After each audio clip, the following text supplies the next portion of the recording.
themselves to be. MAGA, make America great again. I'm playing Fallout, but I'll be mostly listening to mute, because I'm listening to Michael Savage. He just put out one of his podcasts. America great again. I am not a criminal or an extremist. I am an American.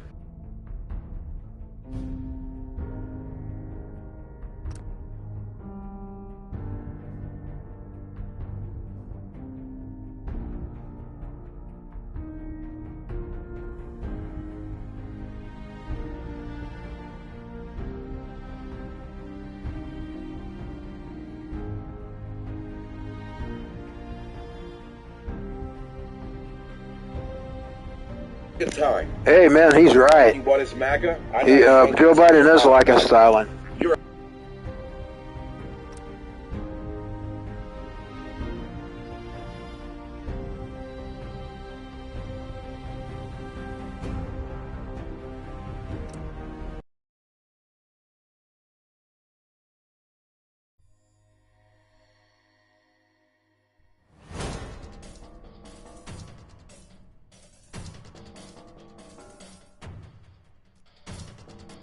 That threatens our Remember, I'm in a bad battle here. A prominent figure in the media.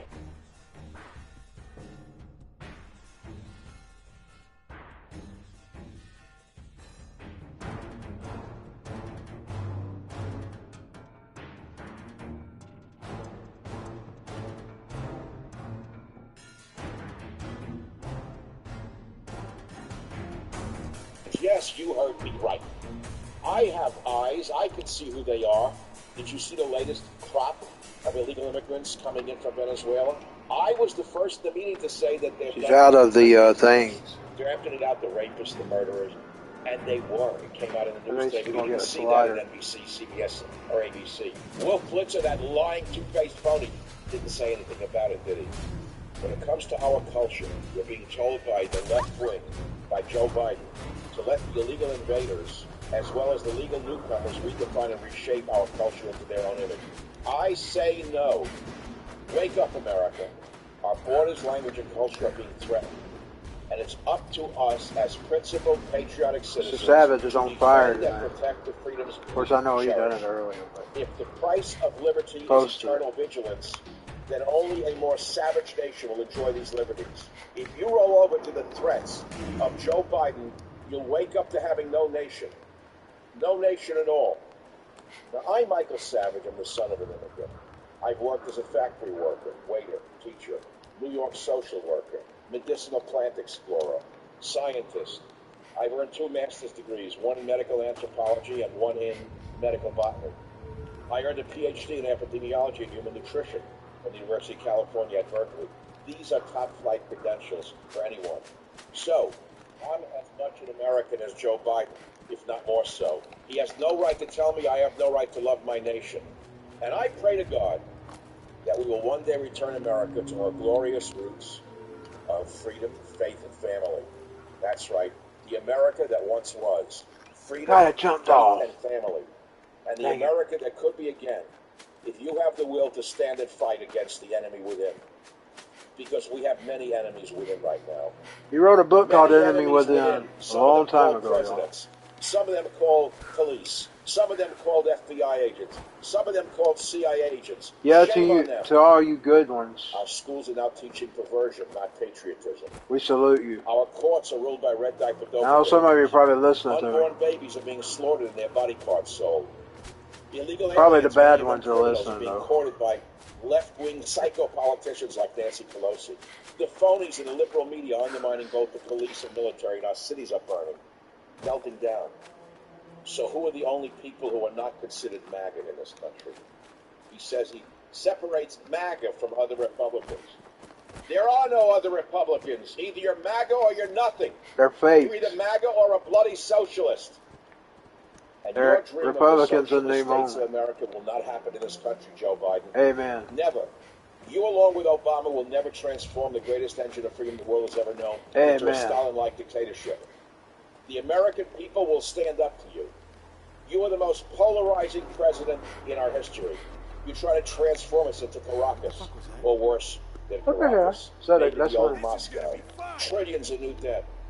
War, foreign war, domestic war against his own people, printing more money, crippling American taxpayers and our children with unlimited debt. What up, Berman? While corrupt crony supporters of the Democratic Party continue to loot our economy. Your Attorney General, who is he? Who is that fifth-rate lawyer from Harvard who has stolen America right up from under our feet? The man who has raped the Statue of Liberty. The man who has turned our southern border into a war zone as gangs of drug thugs and human traffickers and endanger the citizenry of America. You've hobbled the most powerful military in the world with your sissification. You've reduced the Navy to the smallest force ever seen since 1930. You've rendered us unable to maintain our advanced weapons. He's hurt the dog, man. He's hurt the dog, and I can't get over that. Try to save us from that. You understand everything Trump did. This Burma. What are you doing right now? What are you doing, Mr. Biden? You're transforming us into a second-class, third-class nation with communists and Islamists given free rein to expand their power. She's about dead now, damn it. Mr. Biden, as I got nothing to help the dog. accrue more power with little opposition from the vermin in the media, and your oppression creeps down from the top, the American people can see the naked tyranny. You are a naked tyrant, where you are rewarding poverty. You're punishing success. You're praising our worst enemies. It's the wrong button. You're using our military as a pawn. You've destroyed our border. While all the while, your friends in the corporate world, and your cronies in particular, make off with all the wealth. Yes, Joe Biden, many of us still have eyes, and we can see. I'm glad he's calling out Biden. The trickle-down tyranny. We can see the trickle-up poverty. I do my best, but not as many people listen to me. We can see that these books savage. that I have written called, well, various titles, Liberalism is a Mental Disorder, is a mental disorder. That's what we see. We see that we need more patent. That would be general patent, and less patent leather like you wear. We need to unmask the alien invasion. We need to unmask the unions who you are in cahoots with. We must expose the head of the snake, the ACLU, the National Lawyers Guild, and MoveOn.org. We must revise Homeland Security. We must stop the flood of illegal aliens. We must erase the public ignorance about the threat of fascism. Many people in America, because of the failed state of our public education, might not know the difference between Mussolini, tortellini, or linguini. Thank God I was taught. I say to you today on the Michael Savage podcast, the time has come to stand up to the tyranny of Joe Biden and his goon squads. I am MAGA. You are MAGA. I am not a criminal or an extremist. I'm a red-blooded American, the son of an immigrant. And I will not feel guilty for loving my country. Loving my country is not a crime. Also today on the Michael Savage podcast, you're going to hear the bloody history of socialism, the actualities, the real bloody history of socialism, not the fake version that is put out by occasional Cortex and the other acolytes and minions of that failed bum Bernie Sanders. You'll hear it all right now on the Michael Savage podcast. God bless America, because only God can save this country from Joe Biden and his evil cohorts.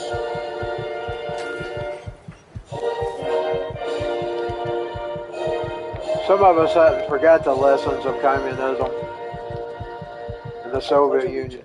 To the flag of the United States of America, and to the republic for which it stands, one nation, under God, indivisible, with liberty. You get it at michaelsavage.com if you're hearing it in the background a little bit. I'm sure you probably can't hear much of it. Michael Savage, a host like no other. Savage. In today's edition of the Savage Podcast, we're going to look into details of socialism. It's a big word. And of course, you should understand socialism comes in varieties, from the benign to the fatal. It's not one thing any more than capitalism is. However, we're all mistaken with Bernie Sanders, the seltzer man, who pretends to be this benign, nice, grandfatherly guy who's going to redistribute wealth and give to the poor and take from the rich. That's not how it works. You know, as a socialist, the word socialism does not frighten me. You may recall way back in, 1961, they invaded Cuba. And everybody was totally convinced that Castro was the worst guy in the world. All the people were going to rise up in rebellion against Fidel Castro. They forgot that he educated the kids, gave them health care, totally transformed the society. But just because he also enslaved them for 50 years. People does not mean to say that the people in their own nations feel the same way. It's not how it works at all through history. Did you know that 100 or so years ago our country was battling a socialist takeover, similar to what we are facing today? Many of you don't know this. The issues in the teens and the 20s, those are the 19s and the 1920s, which is 100 years ago, are very similar to today. The campaigns were being run on fair wages for labor, benefits for veterans, regulation of immigration, treaties with much of the world, race riots in major cities. And yes, there were even terror attacks that were issues in the 1920 election. The other similarity was that there was a socialist movement trying to take over the government. You see, the roots of the ideology did not just emerge in the 1960s. They go back over a century. Does the name Eugene Debs strike a chord with you? Eugene Debs was an Indiana labor organizer. Does that sound like a community organizer to anyone listening? That's my remote. Eugene Debs embraced socialism and was the Socialist Party standard bearer for 5 elections. And believe me, he was not a marginal player. In 1912, he got 6% of the vote. And yet his last campaign garnered him nearly 1 million votes when the population was obviously much smaller. You see, Russia's Bolshevik Revolution and the dawn of communism was an exciting experiment that many in this nation saw as quite compelling. I had a teacher that was just like Savage, that her family got out and fighting for right when they was taking over. Did you know that in and I am so thankful because she taught me a lot of stuff. Over the alleged false arrest of a black man instead of a white man for murder. The conduct of the white police force was being criticized during and after. Then I read into Savage years Black later. Lives Matter. Bring them note to anyone. Have you heard the names Sacco and Vanzetti? Socialism has now revived itself in America.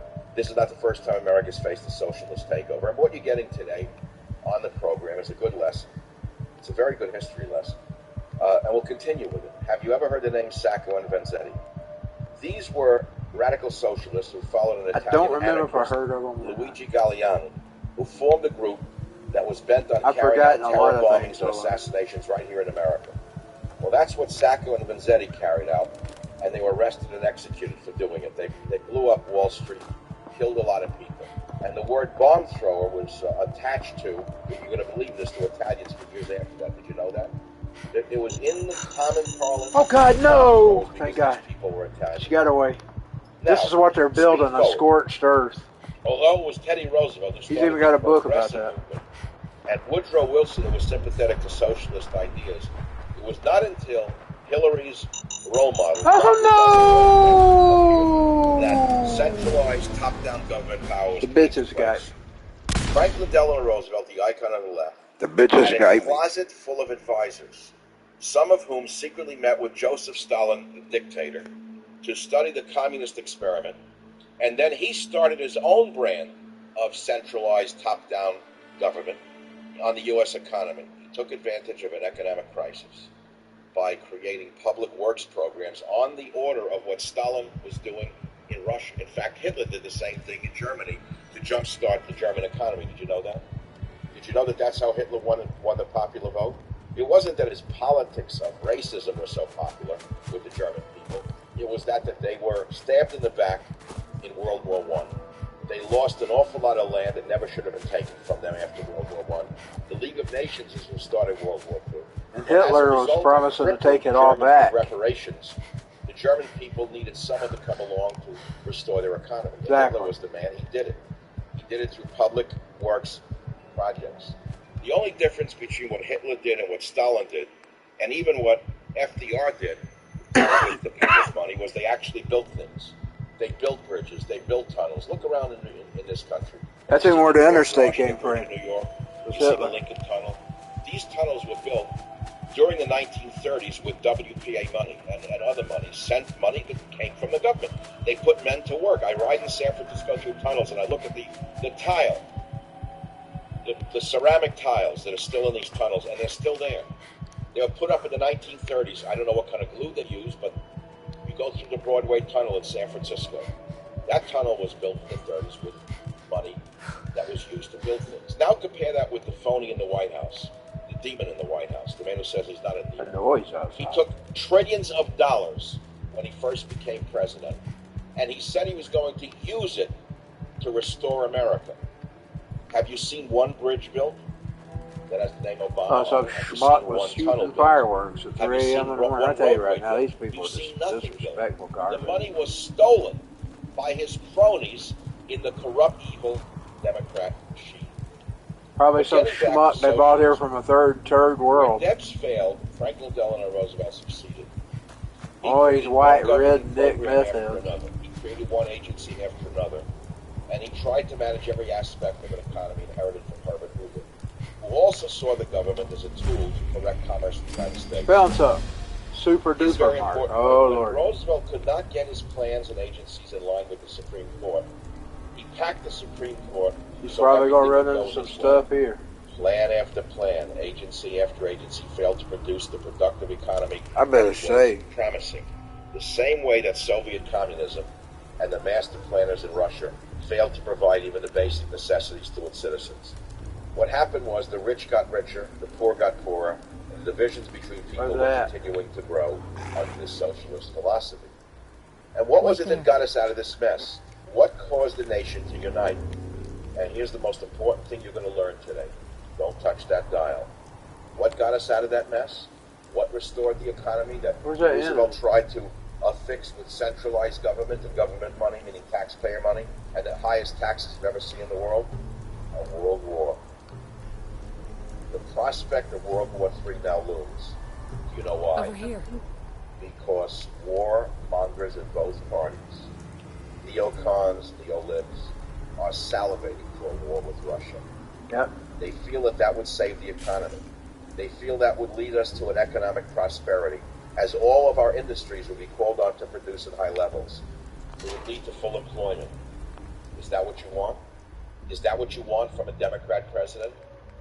Donald Trump said he would do a deal with Putin to make sure we don't go to war. I want you to try to think instead of just reacting emotionally.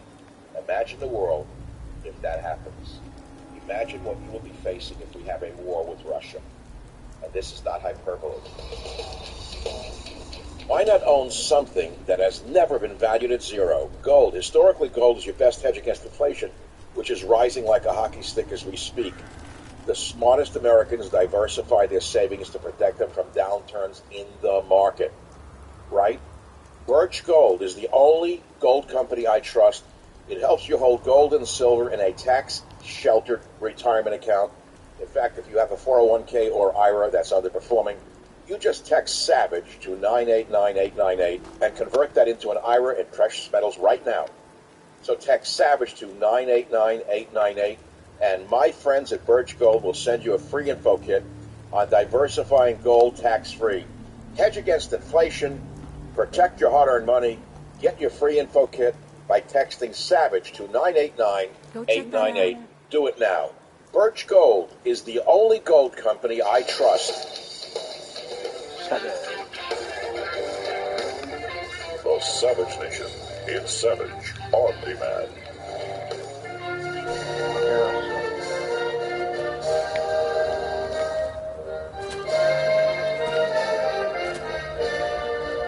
I'm going to talk about the winds of socialism, the winds of communism that are blowing out of the universities, where there is no longer any freedom of speech or freedom of thought, where feminist fascists have taken over the universities, how you doing, down to the janitorial services, where all a girl has to do is accuse a boy of sexual harassment, and the boy is brought before some kangaroo court in the universities and has no right to face his accuser. This is right out of communist China or out of the Soviet Union.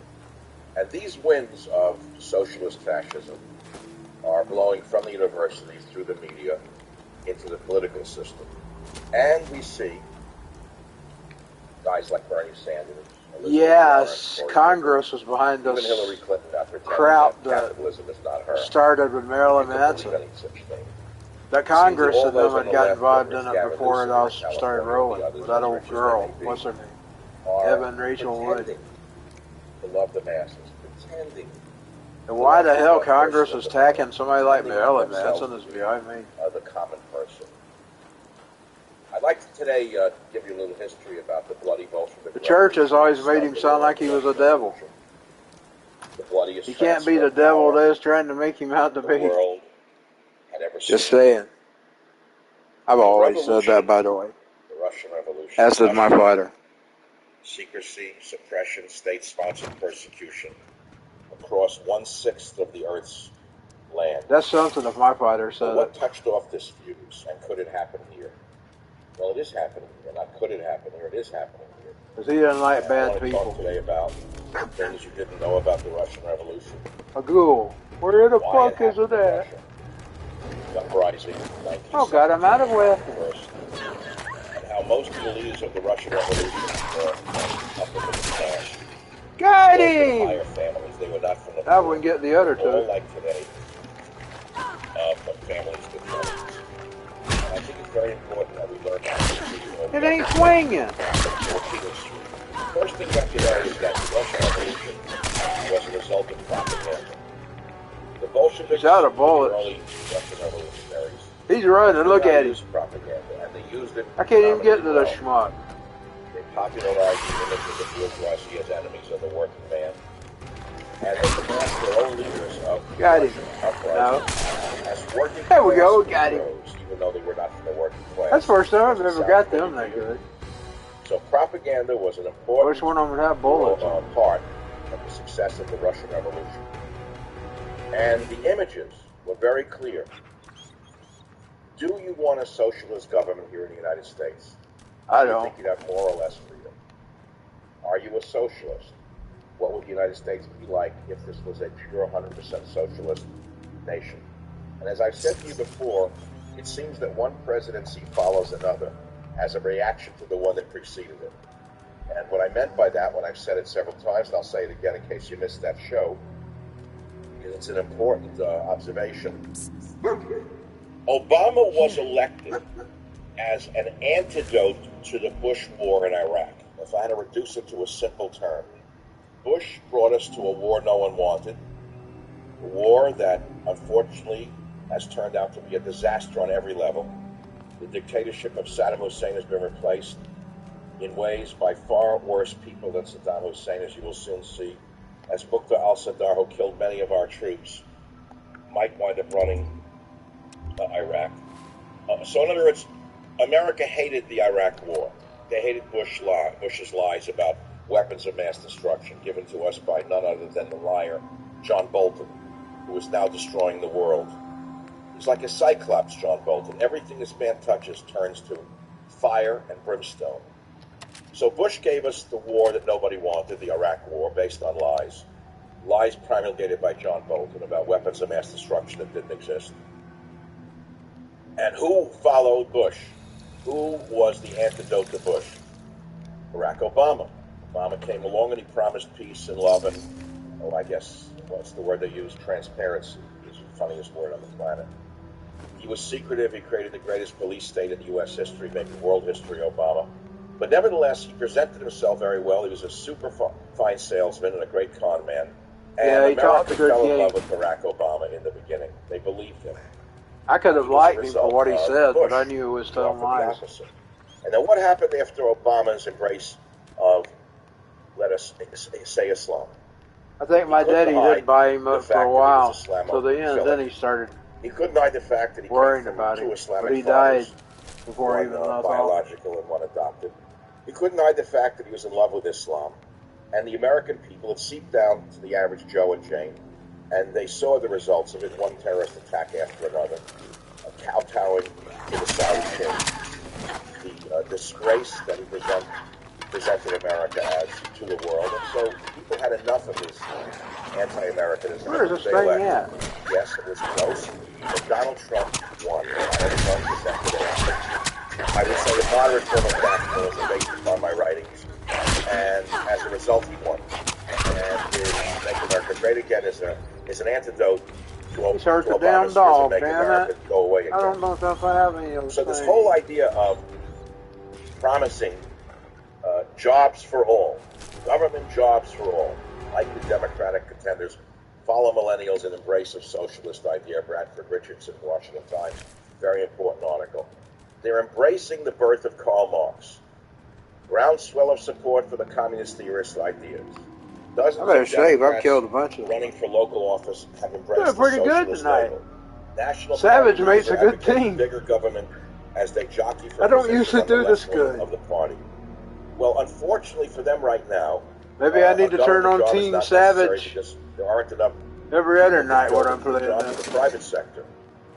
And yet, people who are mentioned as General contenders don't General know this. Savage. Senator Kirsten Gillibrand of New York, Bernie Sanders have both endorsed a federal jobs guarantee program by the other left-wing fanatic, Senator Cory Booker I of don't New usually Jersey. do this good. I Now, usually what is get this federal slaughtered. jobs guarantee program going to look like?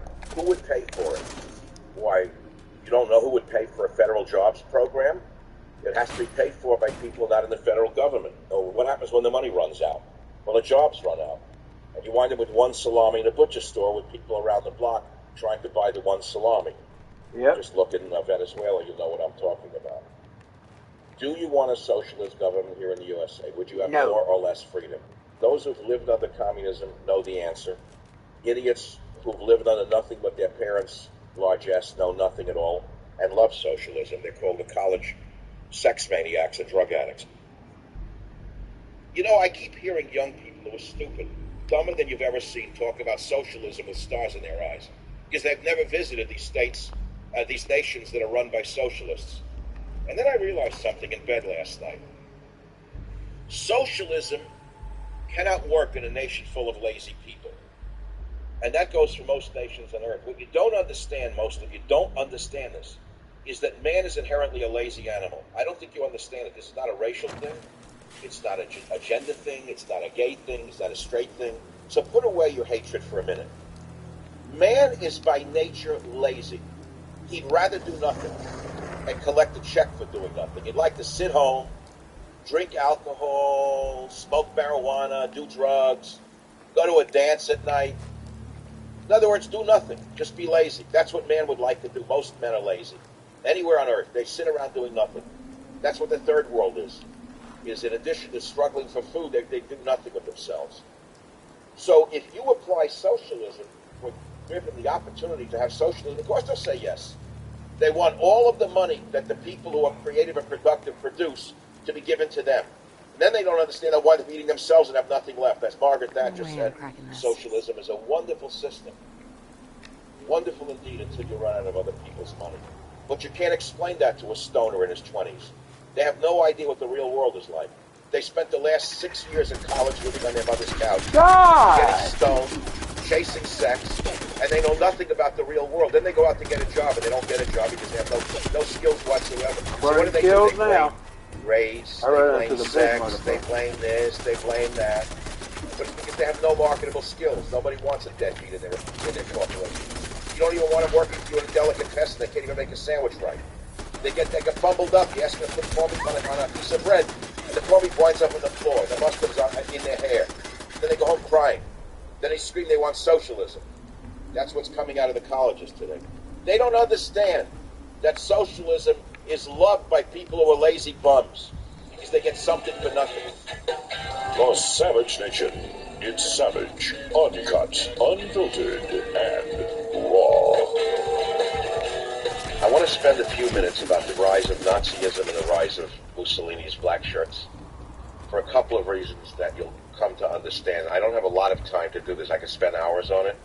I've been studying this. That's one of the reasons why, even though I miss him on the radio, living through a revolutionary time. I'm glad he moved the podcast because he can say pretty much what he as sure as I'm needs to sitting say. here. Only you For don't radio, know. it got rid of his Because control these and what he people was who saying. I've called neo-Marxists, somewhat, it's a phrase to get your attention. They're more clearly Fabian socialist. And again, I don't want to define any of these terms for you right now. But I want you to understand that you are in the hands of a revolutionary socialist, no matter how you try to spin it. Goalpost. He wants very stringent control of the private economic system. That guy was a globetrotter. Now, Mussolini right? began his career as a revolutionary socialist. You may not even know who he was. He was the dictator of Italy at the same time that Hitler was the dictator of Germany, at the same time Stalin was the dictator of France. And he was the editor of a paper, Mussolini, a newspaper. And he moved on and on. Most people don't know there was that tremendous Castro was revolution going on in a Italy. At the radio time, the government host was weak when he started. and indecisive, and I should say corrupt. And in Italy, there was a communist upheaval that seemed possible to many. And Mussolini felt much the same. He ran it on the radio for years before he Hitler took did. over.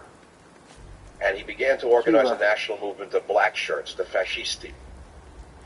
They wanted firm government control not only of the people, but of financial and business controls. And who supported Mussolini in the beginning? Tremendous support from the big industrialists and financiers supported Mussolini because they were afraid of the Red Revolutionaries in expropriating their wealth. I don't know who that statue is. And they thought that after Mussolini served his purpose as a strikebreaker, they would be able to control him. Sound familiar? Well, it's probably They something that has to feared do the with Reds election. too much, and the Mussoliniites too little. His theory of the corporate state implied a strong control of private economics. This is exactly what we're seeing right now. And so his movement kept going on and on and on. And in October of 1922, the March upon Rome occurred.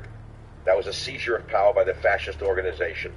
And thereafter, Mussolini's rise was rapid and uninterrupted. In the beginning, the Mussolini dictatorship, by the way, was not anti-Semitic at all. That was the difference between the Italian fascists and the German fascists. The Nazis were diehard racists, primarily against the Jews. They used the Jews as a scapegoat. And consequently, the Jews suffered terribly as a result of this. And I should define again the difference between the fascist revolution in Italy and the fascist revolution in Germany.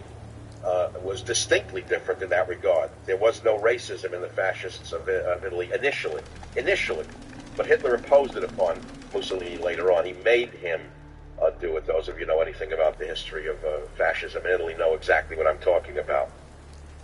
But you see, Germany was broken after World War I with tremendous debt payments from the League of Nations. Not only did Germany lose the war, but Germany had to be kept down. That's what the United Nations of the time said.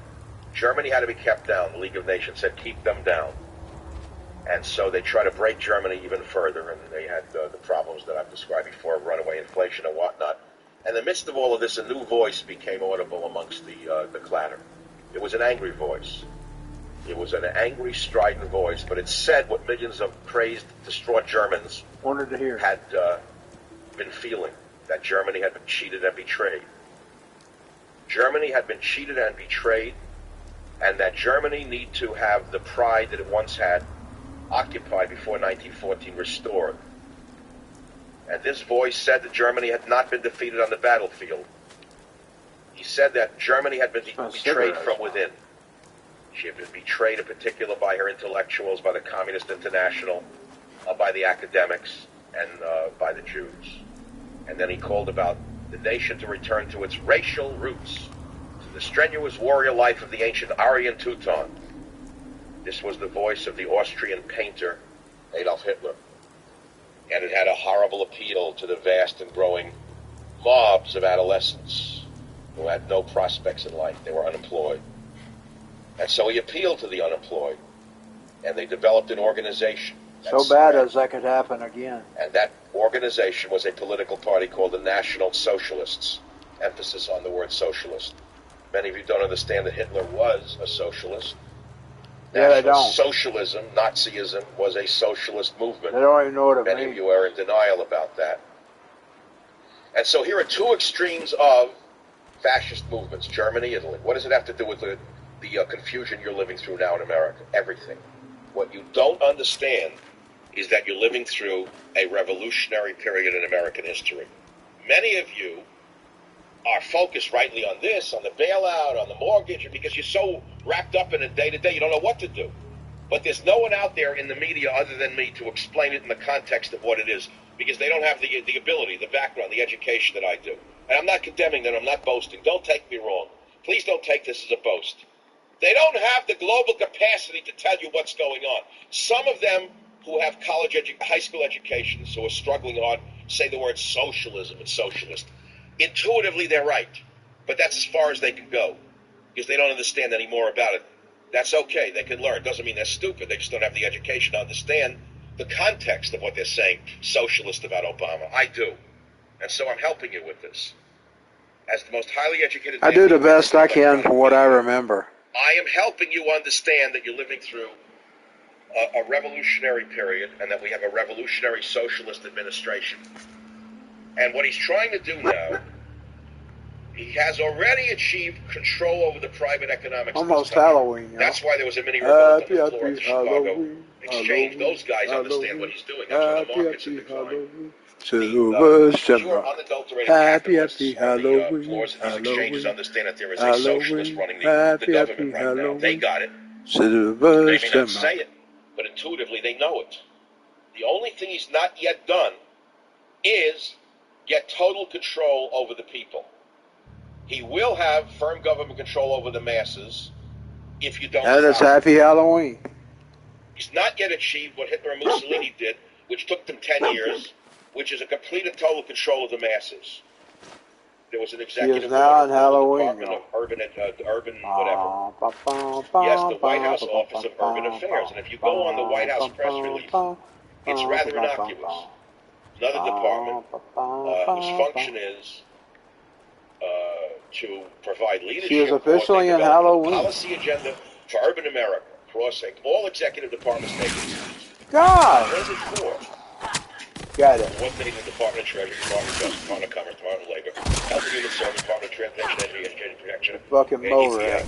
And the office is now going to be a centralized power center for all of these departments in urban areas. Well, that would mean that he has military powers, police powers, from the federal level in the cities. That's what this really means. As sure as I'm sitting here, this executive order establishing the White House Office of Urban Affairs is another power grab to impose a federal police power over the cities. That's what I see going on here. Yep. I'll continue with this paranoid fantasy because that's what many of you think it is. Because you're living in a delusion that we have a nice guy running America surrounded by nice people. You want to live in that delusion? Wait until you see that I'm right. Wait until you get bitten by the wild animal inside your house. Wait until you see the thousands of green-shirted fascists coming to a neighborhood near you under government payroll to knock on your door and just do simple surveys about energy use, about utilities that are overutilization, about how many rooms are not occupied in your house or dwelling. I'm not used to seeing them in that kind of detail. This doesn't happen if this man is not stopped. I believe that this man is on that road with absolute and total power. So as Lord Acton taught, General Savage has been a good Savage general. I've survived. Absolute power corrupts absolutely. My friends, if you don't take a stand against this emerging fascist administration, you mark my words, you will lose all of your freedoms in your lifetime. I will be right back. I got to start listening to more stuff while I'm doing language, culture, the Savage Nation. Stuff that's about fight for survival. We're going to speak with an expert on the subject, Stella Morabito, a senior contributor at The Federalist. Her essays are fabulous. Thank you. You can call me Stella. All right, Stella by Starlight. We should play some Stella by Starlight music by John Coltrane tonight. You have done extensive study and research on Russia and the Soviet Union. Now, we don't hear much about Soviet-style socialism. Why don't we begin right there? Why are the young of today under the impression that socialism is this benign Holland, they've forgotten Scandinavian-style socialism? Why is that? Well, it's a combination of factors. I think that, a lot of it you can lay at the footstep of the public education system or whatever you want to call it. The propagandizing, what they hear in pop culture, social media. Youth are really vulnerable to. I think the socialism we're heading towards is going to be worse than anything we've ever seen. From being social That's just my opinion. And they'll go with whatever the popular line is most often, especially if they have. But why is there such a massive rise, if there is, in the support for socialism amongst young people?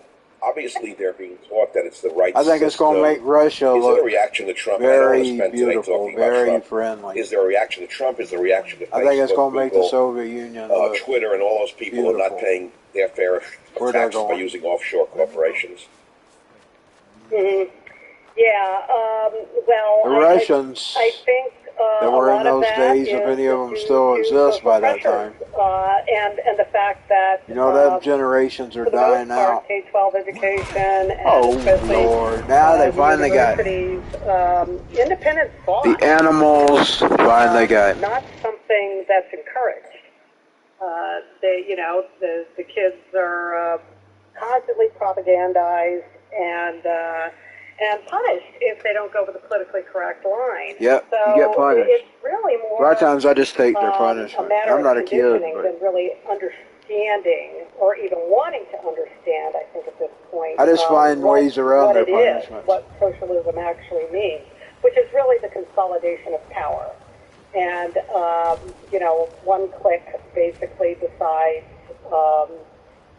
what's best for everyone. And, throughout history, the results aren't pretty. Well, I think myself that the young want a concentration of power. I know they don't know how to think. I'd be betted to any of these kids.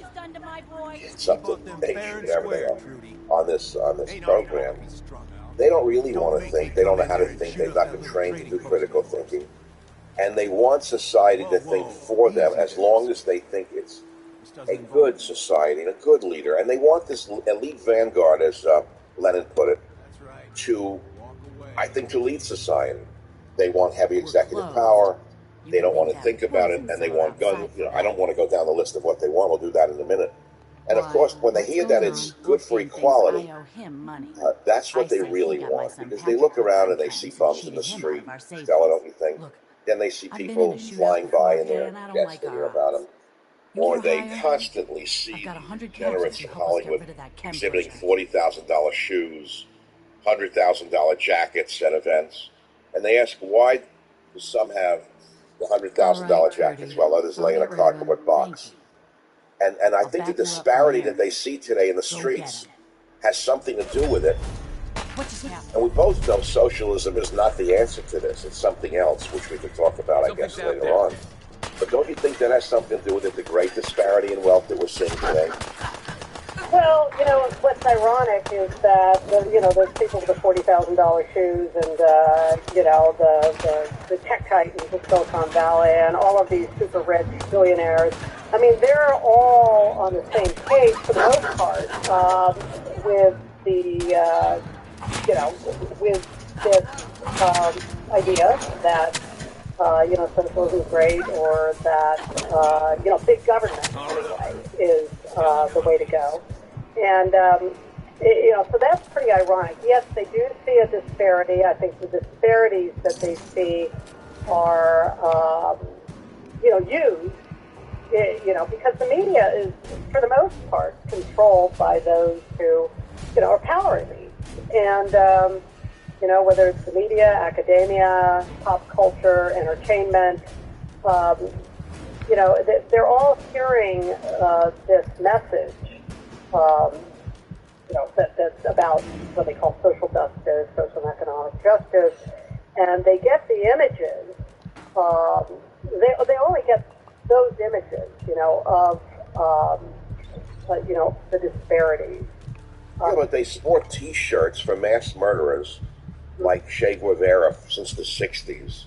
Mm-hmm. And now we have this crumpled old nice grandfatherly Bernie Sanders saying that it's not really the socialism of communist Russia, it's a benign Democrat socialism, when we know for a fact that in his youth, Bernie Sanders was a hardcore communist, he probably still is, calling for the nationalization of industries and other such things.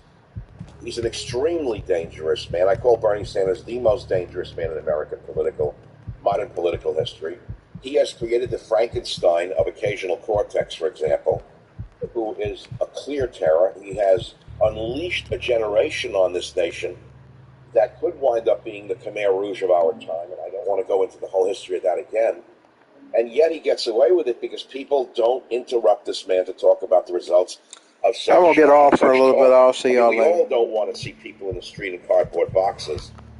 But, part of that, Stella, is that they want to be in cardboard boxes. There are shelters. They don't want to go into them.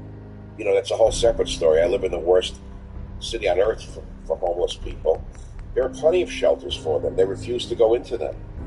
And I would require the forced housing of these people in the shelters that the city provides. I wouldn't let them have the option of sleeping in the street. But that's a separate, issue. My personal fear, Stella, is that we will see